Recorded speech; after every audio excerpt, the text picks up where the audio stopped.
And the shortlist for the Wildlife Photographer of the Year People's Choice Award have been announced. 4 of them are from UK entrants.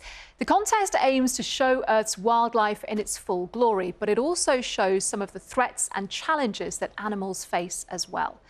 And they include pictures of all sorts of wildlife, things from big cats to frogs, diving birds and colourful crabs.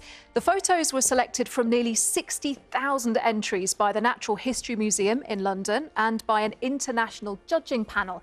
Winners stand to win up to £10,000, and the public can now vote for their favourite image, with the winner and 4 runners-up announced in February and displayed online. The search is on to find your favourite image of our natural world. Nearly 60,000 photos have been submitted, but only one can win the Wildlife Photographer of the Year, the People's Choice, where you can vote online or at the Natural History Museum, where a shortlist is on display. But what would get your vote? A badger checking out some graffiti, a cheetah cub waiting to be sold at a market, or even a polar bear eyeing up some prey? Faye Barker reports. Exceptional pictures of wildlife from around the world. There were almost 60,000 entries to this year's Wildlife Photographer of the Year competition, but of those, 25 have now been shortlisted for a People's Choice Award, voted for by the public. One of the finalists is British photographer Ian Wood, whose work's taken him around the world. But it was this badger in East Sussex that's made the shortlist. She's studying Banksy-inspired graffiti here, artwork Ian was also responsible for. This particular badger in this picture is one that I named Banksy Badger, because I actually sprayed that Banksy graffiti on the wall. It was just kind of extraordinary how she kind of trusted me. So I ended up getting to know, and then she brought, they're all female badgers. She brought another 3 female badgers, and they weren't really just, I mean, it was just extraordinary. They let me have like an insight into their world. Other UK entries are this smiling seal in the Antarctic, a beluga whale having a scratch in Canada, and this rather prickly battle between a porcupine and a honey badger. The shortlist was whittled down from thousands by a panel of experts. What the jury look for is technical excellence, of course. It's a wildlife photography competition, but they also look for creativity and, importantly, ethical practice. Everyone can get involved and vote for their favorite out of those 25. There are several categories in this prestigious competition, with an overall winner announced by judges last month. But now the public can vote for the People's Choice winner, either online or, for those in London, in person at the Natural History Museum. Faye Barker, ITV News. Oh, I know which one's getting my vote. Now, from a puffed-up tree frog to a majestic puma. Talking about Ben, then. I thought you were saying I'm talking about you. No. The shortlist for this year's Wildlife Photographer of the Year People's Choice Award. It's in, and the pictures are frankly gorgeous. We have some amazing photos to show you. This contest is organised by the Natural History Museum, which is asking all of us to help select the winner. So let's see a few of the 25 images which have made it through to the final.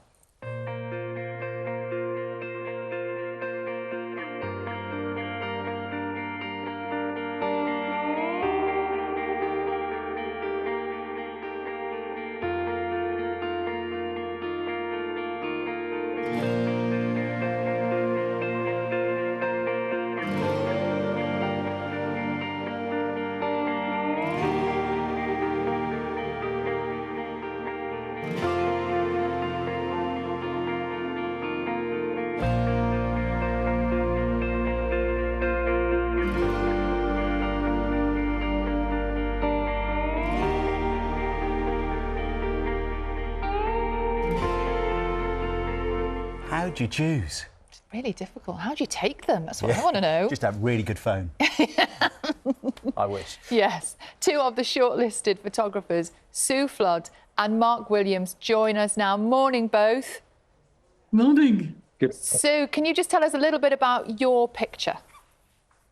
Yeah, absolutely. This is a lovely Weddell seal taken in Nico Harbour in the Antarctic. And this is the second most numerous seal in the world. They're amazing animals, and I saw this one day on a Zodiac cruise in the Antarctic, and it just was a perfect moment with the beautiful skin and the dramatic sky. And he's smiling. Yeah, looks like that. I thought you'd nipped into my bedroom and taken that without my permission, Sue. He looks so great. I mean, how close did you have to get to him to take that? Well, hopefully you can see from that photo how relaxed that seal is. Of course, that's the thing. We don't want to be too close. It's important not to disturb the wildlife, and hence it be nice and relaxed. And I was using a long lens. Yeah, we were bobbing up and down in the Zodiac, and the ice floe that the seal was on was bobbing up and down. So it's important trying to, use the right shutter speed and capture that moment. Mark, tell us about your photograph, because yours is a beluga whale. It is, yes. So mine was taken up in the Northwest Passage in Canada, on a remote island, at about 74 degrees north, which for context is about 700 miles south of the North Pole. And it's where belugas come in for the summer to exfoliate their skin, and it's sort of a nursery for their young. The image had it head out of the water, and I was lying on the ground. Wow! So you had to capture a split second, less than a second. That particular. Did you know when you pressed the shutter that you'd got it? I think it's hard in the moment to know that exact moment. I probably had, from the month that I was up there, probably 10,000 images or more. So you look back, and I think it's then when you really know you've got a great shot. But there was a special moment with that one beluga where I did sort of make eye contact. Oh, love that. And Sue, I mean, we can hear from what Mark's saying. This is not like John or I turning up with our camera phone, is it? The preparation that goes into this, and the weeks and months. I mean, you work incredibly hard just to get one picture, don't you? Well, yeah, and sometimes the preparation can be a year or more. I used to work making wildlife documentaries for years, and you could plan a year in advance. Or then sometimes you're just in the right place at the right time, but then it's having the hopefully the skill to respond quickly to the situation in front of you, but and feeling at home in the environment, and which I definitely do, because I've been working in the polar regions for, oh gosh, getting on for 30 years. Wow, we're just seeing some of the other photos that you guys are competing against. I mean, it always amazes me, Mark, that every year we see these competitions, these photos, but every year we see something new. Is that what it's about? It's trying to find something, a snapshot of something that we've never experienced before. I think so, yeah. I think also the Natural History Museum do a really good job of highlighting not just charismatic megafauna, but these small species. And the reason I actually entered the competition, because I think they've done such a good job of raising awareness about biodiversity loss and habitat destruction, and that's what enthused me. They're doing such a good job curating and picking images that I think are telling powerful stories, as well as being like relatively rare species. And Mark, Absolutely. if you were to say there's like a list of elements that makes the winning photo, a photo that you just think, right, I've done my job there, what are the elements in a photo like this?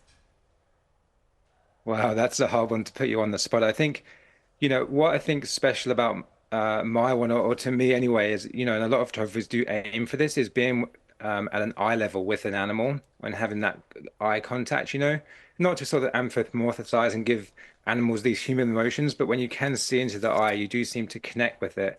And I think that's quite one certainly important thing with a winning image. Sue, apparently you're the only woman among these finalists. Why do you think that is? Yeah, I heard that. I heard that, and which is really lovely. And one of the things I love doing is going to give talks at schools and so on, and trying to encourage young people, especially girls, to get into wildlife photography. And of course, it's very much a sort of male-dominated environment. So it was really nice to hear that. Why is that? Why is it traditionally so blokey? I don't know. I think maybe I don't know why it's so blokey. It's maybe trying to carry some of the camera gear.